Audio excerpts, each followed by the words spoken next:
Welcome to This Week in Crowder College, an in-depth look into how Crowder College students, faculty, and staff are working together so students soar to new heights, communities are impacted, and lives are changed. This Week in Crowder College is sponsored by the law offices of Wood and Peterson in Neosho, specializing in workers' compensation, personal injury, Social Security disability, and more. Learn more online at neoshoattorney.com. Now here's this week's edition of This Week in Crowder College. Welcome to a brand new week of This Week in Crowder College right here on 91.7 FM. Adam Winkler here with you, joined by the head baseball coach at Crowder College, Head Coach Travis Lallemand. And Coach, thanks for being with us. Yeah, thanks for having me, Adam. Well, Coach, it's our favorite time of year. Baseball is back. You love it. I love it. The players love being back on the field, competing and playing games. And just take us through the month of January as you guys led up to the season starting and just the excitement around this ball club. And, of course, the journey is to get back to Grand Junction. Yeah, sure. It's just a lot of new faces, as we've talked about. It's one of those deals. We kind of came into the year understanding that just a lot of inexperience. We left a lot of at-bats or lost a lot of at-bats and a lot of innings pitched. So very talented group, definitely capable, just new. And, you sometimes have to go through some growing pains with them, which we've seen up to this point, with a few things, which, again, we're prepared for. This is about, preparing for the postseason and preparing for May. And this group should be right where we need to be at the end. Well, it is a long process, but it goes by rather quickly. I know you've always said that your goal is to give them everything they need to know between August and that last week of January. Then once games start to play, let them kind of get in there and do their thing. And as you look at this group, what do you think the MO or what's the identity of this team going to be, you think, by the time it's all said and done? I think one thing that needs to be a consistent identity, it's funny you use that word because we were talking about that, after Saturday, just absolutely kind of spitting the bit on some of the things we did. We went out yesterday and beat, Butler County. We beat their number one named Tiger, and I had a few guys call me this morning and said, that's the best arm in the Jayhawk Conference. How'd you guys beat him? And I said, well, we had just 9 really, good at-bats, a series of at-bats throughout the lineup. And that's what we are. We're just a 9-as-1 group that, are really 2 strike at-bats are as important as anything. And that's what we did yesterday. We hit 1 home run, but, it was a 2-run homer because of a walk right before that, where the guy fouled off a few pitches. So that's definitely our identity is 9 tough outs in the lineup. We're going to have, some depth in the pitching staff every year if we do our job recruiting, which we have this year. And, it's time to build the bullpen and make sure we can make it hold up. And that's just where some hiccups have been. We started off a little bit slow at Johnson, and the day got away from us. Yesterday, same thing.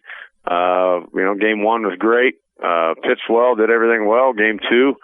We're down 12-1 in the middle innings, and the game is almost a run rule, and it ends with, one swing of the bat, we tie it up. So it's a very potent offense.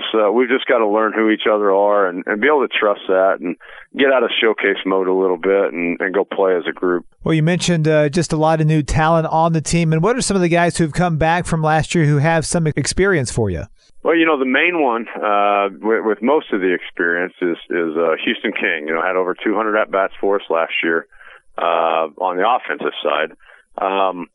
Joe Reed sustained an injury early, so he was out of the mix and didn't really play much. Favretto, our catcher, who's been fantastic this season so far, was under 100 at-bat guys. Josh Livingston, who's, going to be potentially one of the, region player of the year makeup type guys, had an injury he sustained midway through and finished the season about 100 at-bats as well. So those are probably the 3 main guys that really are kind of the centerpiece. But at the same time, Garrett Long has had some good games and done some nice things already in a early, way too early forecast, early going. Reese McWilliams, same way. Again, mentioned Joe Reed, Caden Zeroni, our center fielder, was right at the 50 at bat mark last year as well. Then you flip over to the mound, and you don't replace Mizorowski every year, obviously. So, Hunsaker, Barnhouse are two of the main guys in that mix who pitched valuable innings last year. Ethan Voss, who's already started one game and appeared in a game, had an injury-shortened season last year. And that really wraps it up besides Brett Gassman. Yeah. So 4 guys on the mound that had any innings whatsoever.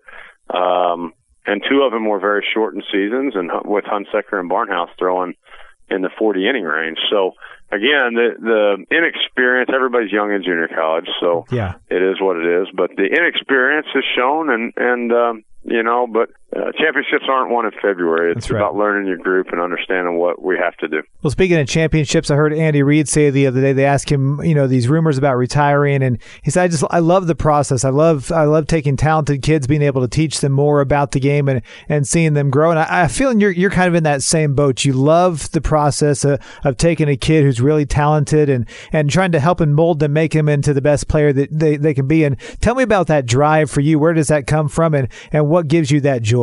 Well, I think, especially with the nature of summer baseball and stuff now, everything's showcase, so they come here and you really have a fresh canvas sometimes, not all the time, but sometimes to work with of, they don't value the same things that you value, being especially offensively. I think pitching is pitching. It's 60 foot 6 inches every day, and if you can spin it and you have velocity and you can locate, or any combination of the 3, I think you got a chance for success, change of speed, yada yada.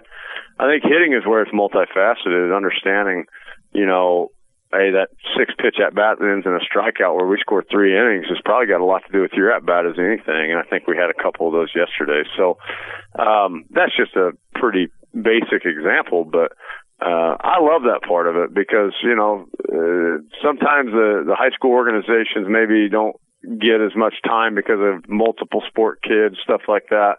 We get the full year to kind of dive into that. And again, it's just, what we like to do. It's right, wrong, or indifferent. Somebody may do things completely different than what we do. It doesn't make it wrong or right. It's just, this is our philosophy and we buy into it and we work on it. But that's what's exciting for me. Like you said, I mean, get these kids in here, being able to teach them those things and then seeing the growth. And when they move on, especially, our guys are having a lot of success moving forward. And, even dating back to Hilliard, he spoke at our first pitch banquet and he talked about a few things that he remembered learning in 13 fall and spring of 14. And, he said it never leaves him, and he's in the big leagues with the Braves. And I think that's pretty cool. It's, most people would say, oh, that's a compliment. I'm not worried about that. I think it's pretty cool that he remembers something that went on back in 2014 that, helps hopefully guide his success. Yeah. Well, and finally, Coach, I know your time is precious. And tell me about the guys who are in the dugout with you, your other coaches who are helping guide this team this year. Absolutely. Well, Nick Dowdy's back for his 5th year and working with the hitters. And again, we're all working with the young group, things like that. He's done a fantastic job with those guys. And then, Tyler Sheridan, who's working with the pitching staff, in his 2nd year. Coach Saul left, so he's transitioning into that and doing a good job there of managing our pitching staff, and him and I are working side by side with that, as well as Dowdy and I with the offensive guys. But they've done a great job recruiting. We're working through.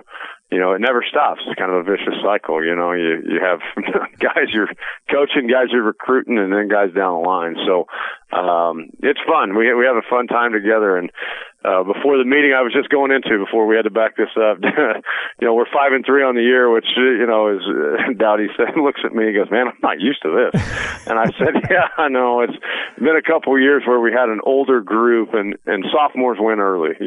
So these guys being able to separate themselves, it's kind of fun being able to watch them learn and grow, because yesterday was a really positive step in the direction that we need to go for us. We look forward to a fun season. We look forward to the weather warming up. The bats will warm up with the weather, and should be another fun ride for the Crowder College baseball team. Coach, thanks for being with us this week. Yeah, man. I appreciate you having me, Adam. Thank you. Thank you for listening to This Week in Crowder College.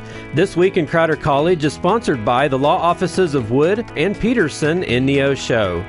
You can listen to this broadcast again by going online to kneo.org or to crowder.edu. Tune in once again next week for another edition of This Week in Crowder College on KNEO 91.7 FM.